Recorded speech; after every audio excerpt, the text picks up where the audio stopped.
Today we're going to learn how to make a free body diagram. Yesterday we talked about equilibrium, that special case where the net force is zero. If you're at equilibrium, you're going to keep doing what you were already doing. There's no net force. That means your motion isn't going to change. There are two kinds of equilibrium. One is static equilibrium. Static equilibrium is the case where you're not going anywhere. You were at rest, you're going to stay at rest. Dynamic equilibrium is the case where you were moving already. This one is the one that is sometimes a little bit harder to remember. Dynamic equilibrium has no change in motion. You keep moving at the same speed and the same direction. Now let's try it backwards. If there's a problem where you're moving at a constant speed in the same direction, you are in dynamic equilibrium. That means the net force is zero. A free body diagram is simply a list of the forces that you have. It's a problem-solving aid. A free body diagram tells you, do you have more than one force? Are those forces balanced? Is there a net force, or does everything add up to zero? If there's no net force, the object will keep doing what it was doing before. If there is a net force, the motion will change. A free body diagram isn't a picture. A picture tells you whether it's moving, where it's going, and what it's look like. What free body diagram does not tell you whether the object is moving, where it's going, or what it looks like. It's just a list of forces. When you're ready to start your problem, go through your list of forces. Is it on Earth? If so, there is gravity. If it's on this planet, there's a force of gravity. It's pointing downward. Check it off. Is there anything under it? If not, that's it. If there is something under it, like the ground or the floor, there's a normal force or a support force.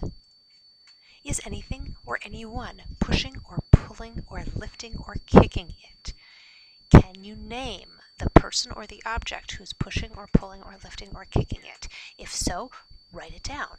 If you can't name who is pushing or what is pulling, don't write it down. It's probably not a push or pull at all. Is anything or anyone lifting it? If so, put down lift. Is there friction? Are there two surfaces touching that are trying to move past each other? Is there tension? Is there a rope or a string or a cable anywhere? Is there air resistance? We'll learn about air resistance more in the next chapter, but if it doesn't have parachutes or drag chutes, and if it's going less than 50 or 60 miles an hour, the force of air resistance is really going to be negligible. Don't rely on air resistance for anything just now. There's very little in first-year physics where it's really going to be an Let's make a free body diagram for this ice skater. Yulia Lipnitskaya is skating in one direction at a constant speed. There she goes, right now.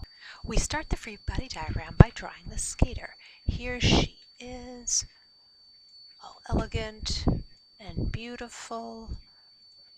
And oh my goodness, I can't draw an ice skater possibly that good. And what about her? Oh, forget about it. See this dot? It's a skater.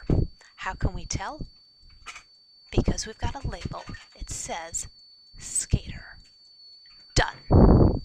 No art, no drawings, just a dot and a label. Now we go through the list of forces. The skater is on Earth, so there's the force of gravity. Gravity goes down.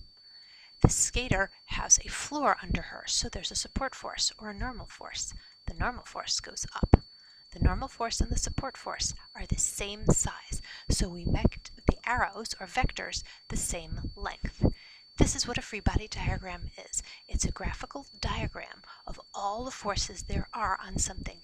You can tell at a glance, are those forces balanced? Look, of course they are. Are they equal? Yes, they're equal in size. What's the net force on this skater? The net force at the moment is zero.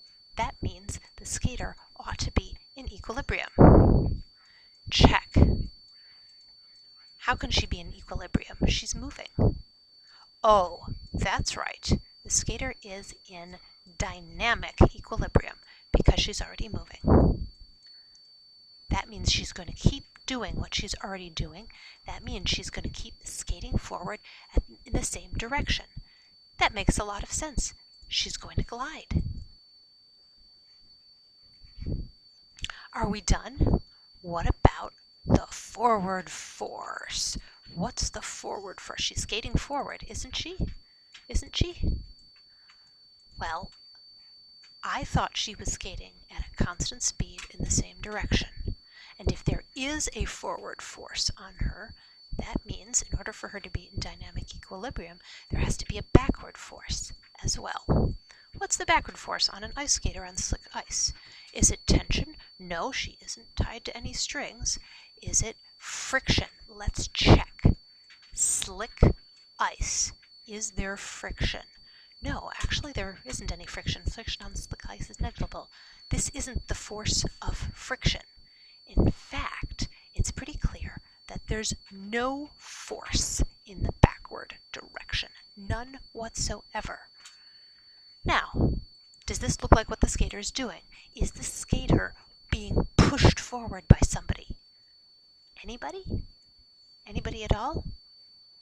No. The skater is in dynamic equilibrium. The net force on her is 0 because she's skating forward at a constant speed. This is why ice skaters... See?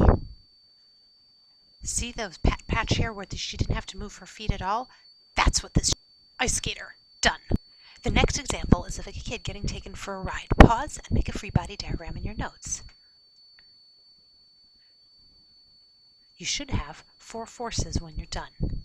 The force of gravity going down, the force of the tension in the rope on the diagonal, the support force, the normal force going up, and the force of friction going backwards. This kid is not in any kind of equilibrium.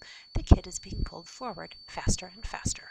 Last example, this biker is biking straight forward at a constant speed. I'll say that again, straight forward at a constant speed. Look at those pedals go. Look at that.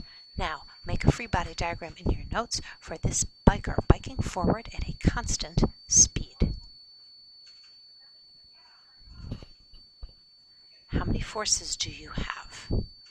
This is a biker on asphalt, not on ice, and the biker is definitely pedaling. How many forces do you have? Well, biker lives on Earth, so there must be a force of gravity.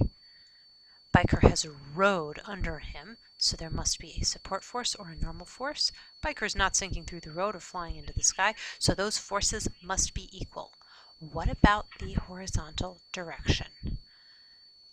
There is a force of friction, no question whatsoever. There's a force of friction between the tires and the asphalt. However, we know that the biker is biking at a constant speed. That biker is also in dynamic equilibrium. And dynamic equilibrium means that the forces have to be balanced. There can't just be 3 of them sticking out at odd angles. There must be a 4th force somewhere.